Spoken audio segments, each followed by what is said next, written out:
All the eager anticipation had finally come to an end on the night of March 7, 2005. In a small Ugandan village, John Mengen, a 65-year-old man, sat silently by a ravine.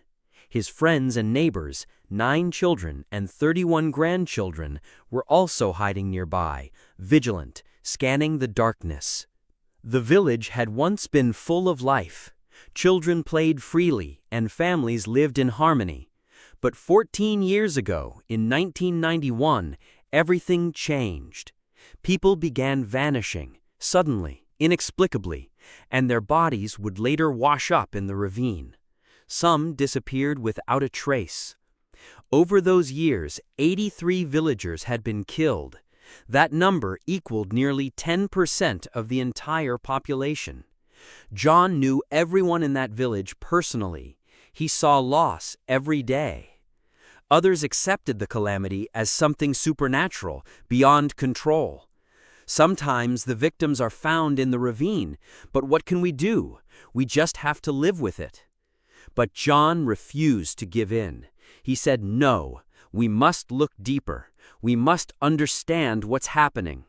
Then, finally, in 2005, things came to a head. A little child, one of John's young grandchildren, vanished early in the morning. He was never found. John's heartbreak turned to determination. This must stop. I have to act. We must see this thing for what it is. He gathered the villagers, friends and neighbors, and said, "Tonight we will conduct surveillance. We will stay awake. We will catch this creature, this thing in the act." That night they assembled near the feared area, the old slaughter site by the lake, the place where previous victims were found or last seen. Hidden in the ravine, they watched silently, eyes fixed on the still water and the ominous silence. Nothing happened. Hours passed. No sign of movement, no disappearances.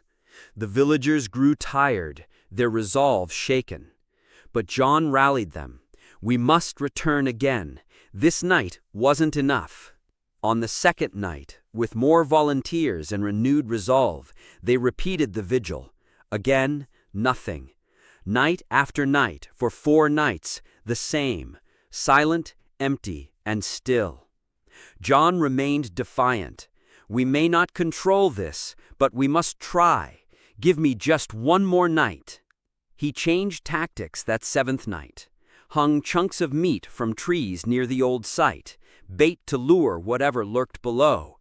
Hidden in the ravine, they waited in nervous silence. Hours passed. Then, in the darkness, they heard a faint splashing, so subtle yet chilling. The lake's surface rippled, and they held their breath. From the water emerged a massive, terrifying shape, the biggest creature they'd ever seen. It wasn't supernatural. It was a giant saltwater crocodile, 16 feet long, weighing 900 kilograms. The thing they feared for 14 years was real and deadly. The crocodile sprang across towards the meat trap, got ensnared, and could not escape. Its size and strength were beyond anything they'd imagined. John, seeing this, ran back to the village, shouting for help. Within moments, 50 villagers raced to the site. They surrounded the trapped beast and finally understood. Their killer wasn't a demon or spirit. It was nature's predator. Authorities were summoned to the village. The villagers were told they must not kill the crocodile. Instead, it was relocated, removed from their lives and their fears. The terror that haunted that little Ugandan village for 14 years had finally been faced and vanquished. What had seemed inexplicable, supernatural, and unstoppable was in the end a creature, dangerous, real, and mortal. And because John refused to accept helplessness,